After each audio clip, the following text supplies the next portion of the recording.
사사기 12장 1절에서 7절 말씀입니다. 사사기 12장 1절에서 7절까지 말씀입니다. 에브라임 사람들이 모여 북쪽으로 가서 입다에게 이르되 내가 암몬 자손과 싸우러 건너갈 때에 어찌하여 우리를 불러 너와 함께 가게 하지 아니하였느냐? 우리가 반드시 너와 내 집을 불사르리라 하니 입다가 그들에게 이르되 나와 내 백성이 암몬 자손과 크게 싸울 때에 내가 너희를 부르되 너희가 나를 그들의 손에서 구원하지 아니한 고로 나는 너희가 도와주지 아니하는 것을 보고 내 목숨을 돌보지 아니하고 건너가서 암몬 자손을 쳤더니 여호와께서 그들을 내 손에 넘겨주셨거늘 너희가 어찌하여 오늘 내게 올라와서 나와 더불어 싸우고자 하느냐 하니라. 입다가 길르앗 사람을 다 모으고 에브라임과 싸웠으며 길르앗 사람들이 에브라임을 쳐서 무찔렀으니 이는 에브라임의 말이 너희 길르앗 사람은 본래 에브라임에서 도망한 자로서 에브라임과 므낫세 중에 있다 하였음이라. 길르앗 사람이 에브라임 사람보다 앞서 요단강 나루터를 장악하고 에브라임 사람의 도망하는 자가 말하기를 청하건대 나를 건너가게 하라 하면 길르앗 사람이 그에게 묻기를 내가 에브라임 사람이냐 하여 그가 만일 아니라 하면 그에게 이르기를 쉿볼렛이라 발음하라 하여 에브라임 사람이 그렇게 바로 말하지 못하고 쉿볼렛이라 발음하면 길르앗 사람이 곧 그를 잡아서 요단강 나루턱에서 죽였더라. 그때 에브라임 사람의 죽은 자가 42,000명이었더라. 입다가 이스라엘의 사사가 된 지 6년이라 길르앗 사람 입다가 죽음에 길르앗에 있는 그의 성읍에 장사되었더라. 아멘. 참 좋으신 하나님, 오늘도 하나님의 말씀이 내 삶의 기준됨을 믿고 이 자리에 나왔습니다. 이 시간 성령님께서 조명하여 주셔서 말씀을 밝히 깨달아 아는 은혜 누리게 하여 주시며 말씀 속에서 우리에게 들려주시는 하나님의 음성 듣는 시간 되게 하여 주시옵소서. 사사기 말씀 속에서 하나님의 사랑을 보게 하여 주시고 하나님의 손길을 느끼게 하여 주시며 우리의 삶을 붙들고 계시는 그 하나님을 만나는 귀한 시간 되게 하여 주시옵소서. 이 시간 되어질 모든 것들 맡겨드립니다. 예수님의 이름으로 기도드립니다. 아멘. 사사기 묵상 21번째 시간입니다. 지난 시간에는 하나님을 알라라는 말씀에 대하여 우리가 한번 생각해 보았습니다. 하나님을 안다는 것은 지식적인 무엇이 아니라 관계의 문제라고 말씀드렸습니다. 하나님과 교제하며 하나님을 깊이 알아가는 것이지 지식적으로 하나님에 관하여 아는 것은 하나님을 아는 것이 아니라고 말씀드렸습니다. 아무리 하나님에 관한 지식이 넘치더라도 아무리 많은 것들에 대하여 들은 것이 있고 아는 것이 있더라도 결코 그것이 하나님을 아는 것이 아닐 수 있습니다. 하나님을 아는 것은 온전히 하나님과의 관계 속에서 하나님이 나를 아시고 내가 하나님을 알 때에 그것을 안다라고 표현한다고 말씀드렸습니다. 오늘을 사는 우리들의 삶이 하나님과의 온전한 관계 속에서 하나님을 바르게 아는 하나님을 아는 지식으로 가득 채워지게 되기를 간절히 소원합니다. 오늘 말씀은 입다의 마지막 이야기입니다. 오늘 말씀의 내용은 그리 유쾌하지 않은 내용이 기록되고 있습니다. 왜냐하면 오늘 말씀에는 이스라엘 지파와 지파 사이의 전쟁, 즉 내전이 기록되고 있기 때문입니다. 이방 민족에 맞서 싸우는 이야기가 아니라 지파와 지파가 서로 갈등을 빚고 싸우는 이야기가 기록되고 있습니다. 오늘 말씀의 시작은 에브라임이 입다에게 나아오면서 시작이 됩니다. 에브라임은 입다에게 나아올 때에 백성들의 대표만 보낸 것이 아니라 무리를 지어 군대를 소집해서 입다에게 나아왔습니다. 그들은 입다에게 나아온 이유가 입다의 전쟁 승리를 축하하기 위해서도 아니었고 입다와 또 다른 내용들을 나누기 위해서가 아니었습니다. 말씀에 기록된 것처럼 내가 암몬 자손과 싸우러 갈 때에 어찌하여 우리를 불러 너와 함께 가게 하지 아니하였느냐라고 컴플레인하러 문제 제기하러 나온 것입니다. 이스라엘은 지금 입다가 승리하고 난 다음에 입다에게 나와서 왜 암몬과의 전쟁에 우리를 부르지 않았냐고 묻고 있습니다. 그런데 오늘 말씀을 읽다가 보면 어디서 본 듯한 내용입니다. 사사기 8장에서 기드온이 미디안과 싸워 이기고 난 후에 에브라임이 기드온에게 나옵니다. 그리고 기드온에게 말하기를 내가 미디안과 싸우러 갈 때에 우리를 부르지 아니하였으니 우리를 이같이 대하면 어찌 됨이냐라고 전쟁이 끝나고 와서 기드온에게 컴플레인한 내용이 그대로 기록되고 있습니다. 그리고 오늘 말씀은 암몬과의 전쟁이 끝난 다음에 입다에게 와서 지금 또다시 에브라임이 컴플레인하고 있는 내용입니다. 그래도 기드온 전쟁 때에는 기드온이 나팔을 불어 300명 밖에 되지 않은 군대와 싸웠기 때문에 나팔을 불어 온 이스라엘에게 나와 미디안 족속을 멸하라고 명령을 내렸고 그 나팔 소리에 소집당한 에브라임은 강 나루를 지키며 미디안의 두 방백 오렙과 수렙을 죽일 수 있었습니다.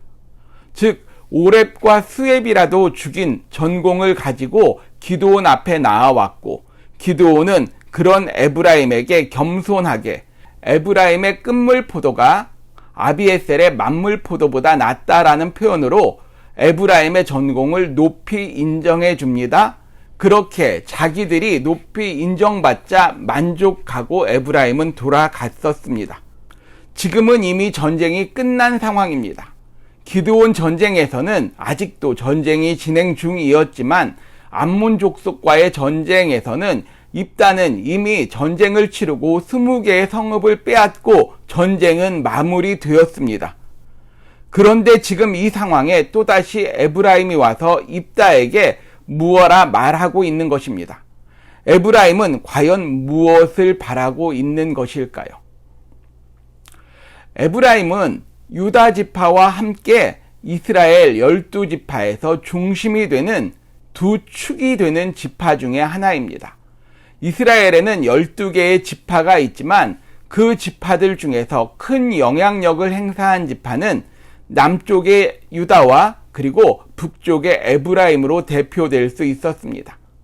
실제로 솔로몬이 죽은 후에 왕국이 분열되었을 때 남왕국의 이름은 주류가 되는 지파 유다의 이름을 따 유다 왕국이 되었고 북왕국은 이스라엘이라고 불렀지만 이스라엘의 또 다른 별칭은 에브라임이었습니다. 하나님께서는 북왕국을 부르실 때 한 번씩 에브라임이라는 호칭으로 북왕국을 불러주셨습니다. 에브라임은 므낫세와 함께 요셉의 아들입니다. 야곱의 아들들로 이루어진 이스라엘의 12지파에 에브라임과 므낫세가 들어가게 된 배경에는 야곱의 말년에 야곱이 요셉의 두 아들을 축복하며 자신의 아들 삼겠다라고 말한 데서 기원합니다. 야곱은 이때 요셉이 데리고 온 에브라임과 므낫세를 축복하며 큰아들인 므낫세에게 왼손을 둘째 아들인 에브라임에게 오른손을 올렸습니다. 요셉이 그것이 불편하여 손을 바꾸려고 하였지만 야곱은 이게 옳다라고 말하였습니다. 그러면서 에브라임이 므낫세보다 더 크게 될 것이다 라고 축복하였습니다. 에브라임은 그러한 축복을 받고 자랐기 때문에 자신들이 므낫세보다 커질 것을 기대하였습니다. 그리고 가나안 정복 초기에 이스라엘을 이끌었던 여호수아는 바로 이 에브라임 지파 사람이었습니다. 아마 에브라임은 가나안 정복을 치르면서 자존감이 많이 올라갔을 것입니다. 우리 지파가 이스라엘을 대표해서 이스라엘을 앞에서 이끌어가는 지파라는 분명한 자존감을 품을 수 있었을 것입니다. 하지만 가나안 정복이 끝나고 사사시대가 시작되면서 에브라임의 존재감은 크게 드러나지 않았습니다. 이민족들이 쳐들어올 때마다 하나님께서 사사들을 세우셔서 전쟁을 치르셨는데 에브라임 중에는 그와 같은 역할을 담당했던 사사가 아직 한 사람도 나오지 못했습니다. 사사 중에 에브라임 지파 사사는 드보라가 있었습니다. 하지만 드보라는 여인이었기 때문에 전쟁을 치룰 때는 납달리 지파의 바락을 불러내어 전쟁을 치르게 했습니다.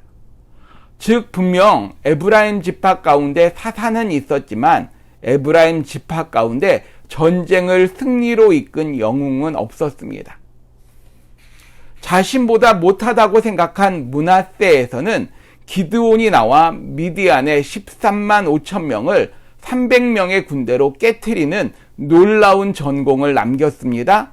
그래서 에브라임은 그 기드온에게 찾아가 자신들이 정말 잘하였음을 인정받기 원했던 것입니다. 그리고 오늘 말씀에 등장하는 입다도 므낫세 지파입니다. 기드온에 이어 입다라고 하는 또 탁월한 영웅이 등장하여 암몬 지파의 위협으로부터 이스라엘을 구원해내자 에브라임은 또 지금 입다를 찾아온 것입니다. 에브라임 생각에는 적어도 우리는 므낫세보다는 낫다라는 생각을 가지고 있었던 것 같습니다. 그랬기 때문에 므낫세 지파에서 누군가가 큰 공을 세우면 그들에게 찾아가서 우리가 뛰어나다는 것을 인정받고 싶어 했던 것 같습니다. 기드온은 겸손하게 에브라임의 공로가 훨씬 더 뛰어나다라고 인정해주고 자신을 낮춤으로 모든 것을 평화롭게 마무리 지을 수 있었습니다. 하지만 오늘 말씀 속에 등장하는 입다는 기드온과는 다른 인물이었습니다. 입다는 그런 에브라임에게 조목조목 사실관계를 따져가기 시작하였습니다. 내가 암몬 자손 앞에서 너희를 그렇게 찾았을 때 너희가 나를 돕지 않았다라고 분명하게 사실을 지적합니다. 입다는 이렇게 논리에 강한 사람이었습니다. 암몬 왕에게도 암몬 왕이 억지를 부렸을 때에 사실에 근거한 논리로 그 억지를 깨트려 버린 바 있습니다. 지금 에브라임에 대해서도 입다는 동일하게 반응합니다. 결국 이렇게 강하게 맞부딪히는 입다와 에브라임은 전쟁을 치르게 되었습니다. 그리고 전쟁을 치르는 중에 에브라임은 자신들 마음속에 있던 생각을 그대로 드러내게 되었습니다. 에브라임이 길르앗 사람들을 향하여 너희들은 본래 에브라임에서 도망한 자로서 에브라임과 므낫세 중에 있다라고 표현하였습니다. 이 말은 길르앗 사람들의 자존심을 건드리게 되었습니다. 그래서 길르앗 사람들은 분에 차서 에브라임과 죽기 살기로 싸우게 된 것입니다. 보통은 내전을 치르면 우두머리가 죽고 난 후에 유야무야 흩어지며 전쟁은 끝이 나게 되어 있습니다. 그런데 이렇게 지역 감정을 또는 지파 간의 감정을 건드려 버리면 이 전쟁은 걷잡을 수 없는 보복전으로 치닫게 되어 있습니다. 이에 길르앗 사람들은 강 나루를 지키고 강을 건너려 하는 에브라임 사람을 잡아 죽이기 시작하였습니다. 무려 4만 2천이나 되는 에브라임 사람들이 거기에서 죽임을 당하였습니다. 물론 에브라임이 잘못하였습니다. 하지만 어떻게 똑같은 상황이었는데 한쪽에서는 평화롭게 마무리될 수 있었는데 왜 또 다른 한 면에서는 이렇게 처참한 전쟁으로 끝이 나게 되었는지 한번 생각해 보기 원합니다. 무엇이 이런 차이를 가져왔을까 생각해 보면 기드온이라고 하는 사람은 자신이 아무 한 것 없이 전쟁을 이겼다라는 분명한 생각을 가지고 있었습니다. 그것을 우리가 쉽게 사용하는 말로 은혜로 이겼음을 깨달았던 사람이었습니다. 기드온은 이 모든 것이 은혜였음을 알았고 이 모든 일을 주관하시는 분이 하나님이시라는 분명한 믿음의 고백이 있었습니다. 그랬기에 기드온에게는 누구의 공이 앞서고 누구의 공이 뒤처지는 것들에 대하여 따지고 싶은 마음이 없었습니다. 다만 이 일을 이루어 가시는 하나님이 원하시는 게 무엇인지만 드러내기를 원했습니다. 하지만 우리가 살펴보았듯이 입다는 그런 존재가 아니었습니다. 입다는 자기의 힘으로, 자기의 열심으로 무엇인가를 이루고 싶어 했습니다. 하나님이 아무런 조건 없이 하나님의 영을 부어주셨지만 입다는 거기에 만족하지 못하고 서원을 하며 자기 손으로 움켜쥐는 승리를 원했던 사람이었습니다. 그리고 그 승리를 놓쳐버릴까봐 하나뿐인 딸을 하나님께 번제로 드리기로 했던 그 서원대로 딸을 번제로 드렸던 사람이었습니다. 뿐만 아니라 입다는 하나님이 다스리신다는 고백이 아니라 자신이 길르앗의 머리가 되기 위하여 길르앗을 다스리기 위하여 전쟁을 치렀던 사람이었습니다. 즉 입다에게 승리는 은혜가 아니라 자기의 열심이었고 자기의 공로였습니다. 이게 바로 은혜와 공로의 차이입니다. 말씀은 우리들에게 분명하게 설명해 줍니다.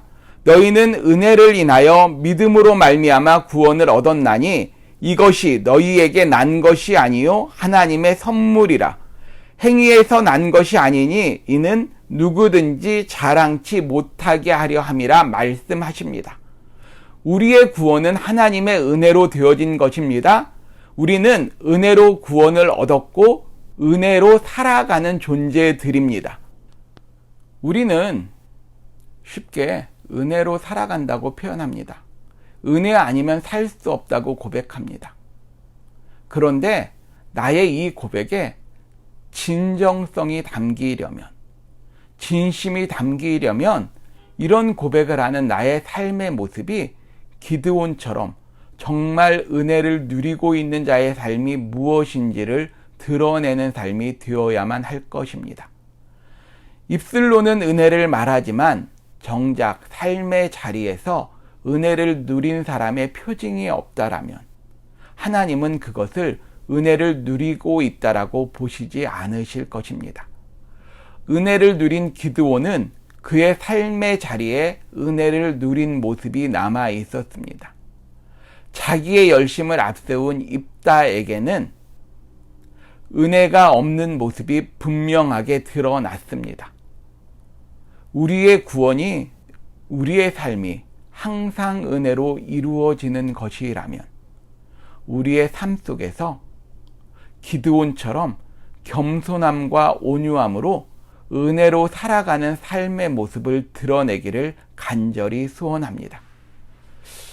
입다는 외형적으로는 길르앗의 통치자였습니다. 입다는 전쟁의 승리자였습니다.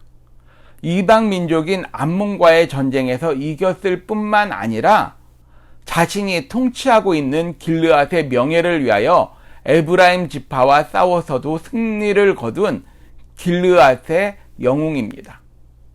하지만 입다가 가지고 있는 것을 다시 생각해 보면 참 외로운 인생입니다. 하나뿐인 딸을 하나님께 번제로 드렸기 때문에 입다에게는 더 이상 후손이 존재할 수 없습니다. 그의 노년에 그를 즐겁게 해줄 그 아무것도 남아있지 않았습니다. 뿐만 아니라 전쟁을 치르고 이스라엘이 평화를 누린 게 아니라 내전을 치르며 몸살을 앓았기 때문에 아마 이스라엘은 그 후유증에 한동안 시달렸을 것입니다. 평강을 누리고 그들의 마음이 평온을 누리기보다는 전쟁의 상처로 인한, 내전으로 인한 아픔과 갈등을 품고 살아야 됐을지도 모르겠습니다. 이렇게 보면 정말 안타까운 인생입니다. 아니 그래도 입다는 하나님이 붙들어 주셨고 하나님을 위하여 이스라엘을 구원하는 도구가 되었는데 이렇게 인생을 마무리하는 건 너무 슬프지 않습니까? 라는 생각이 들기도 합니다. 그렇다면 이런 입다를 하나님은 어떻게 기억하시고 어떻게 보아주셨을까요? 자기 열심과 자기 고집으로 가득 차서 자기 딸마저도 번제로 드려버리는 고집센 입다. 에브라임 지파를 겸손함으로 온유함으로 만져주지 못하고 강하게 부딪혀서 내전을 일으킨 문제를 만들어내는 사람, 이렇게 하나님은 입다를 기억하셨을까요? 그렇지 않습니다. 히브리서 기자는 입다를 기억하며 그를 믿음의 선진의 반열에 그의 이름을 분명하게 올려놓았습니다. 아니, 입다가 그렇게 잘한 모습 많지 않고 이런 실수들 많았는데 하나님이 입다를 그렇게 기억하셨던 것입니까?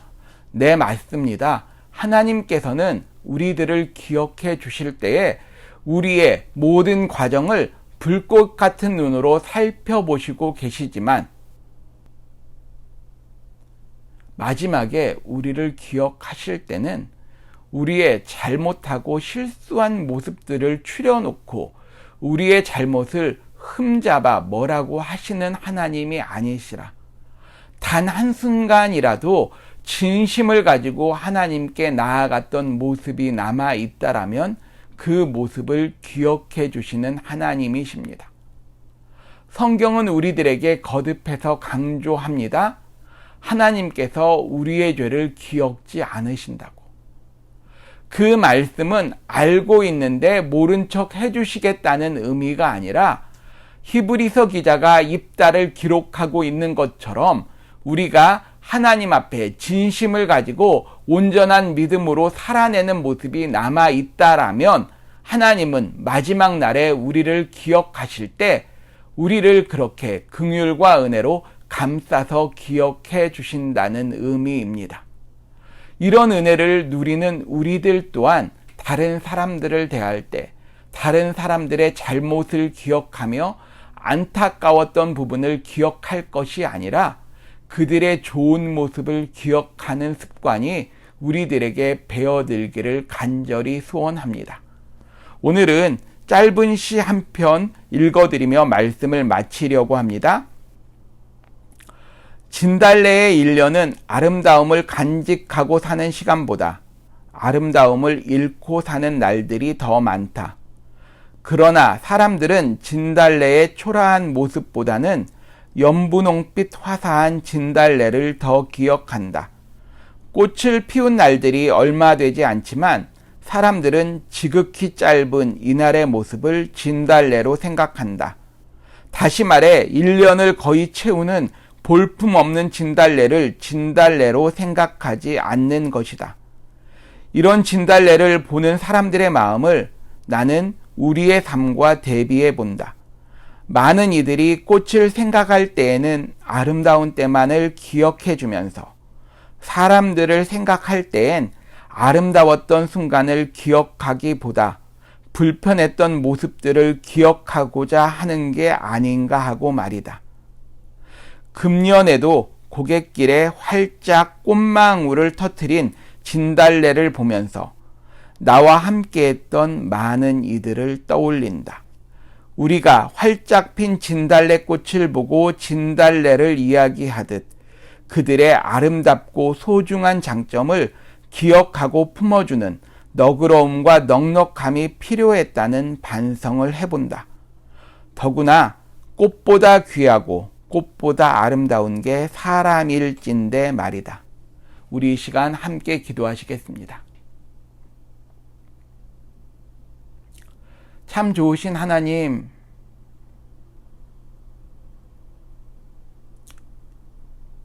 은혜가 아니고서는 한순간도 살아갈 수 없는 존재임을 주님 앞에 고백합니다.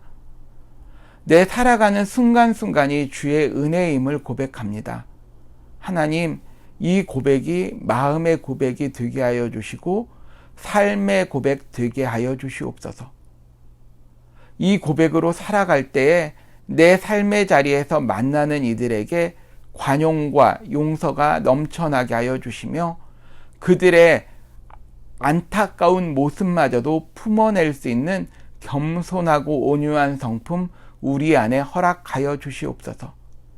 뿐만 아니라 하나님께서 우리의 모습을 기억하실 때 고집세고 나빴던 모습이 아니라 한순간이라도 하나님께 전심으로 진심으로 나아갔던 모습 기억해 주시며 그 모습 간직해 주시는 것처럼 우리들도 내 주변의 사람들을 대할 때에 항상 그들의 아름다운 모습 간직하고자 노력하는 저희들 되게 하여 주시며 나의 힘과 결심으로 되지 않는 부분에서는 성령님 도와주셔서 나의 삐딱한 눈을, 나의 고집스러운 눈빛을 꺾어주시고 주님의 눈빛으로 그들을 바라보는 은혜 누리게 하여 주시옵소서. 하나님, 그래서 내 주변에 있는 이들을 바라볼 때 그들이 나보다 나음이 깨달아지게 도와주시며 남을 나보다 낮게 여기는 귀한 은혜 매일의 삶 가운데 누릴 수 있도록 은혜 더하여 주시옵소서. 오늘도 은혜로 우리들을 바라보시며 나의 실수와 흠 많은 모습이 아니라 십자가 뒤에 감추어진 의인의 모습으로 나를 보아주시는 예수 그리스도의 이름으로 기도드립니다. 아멘.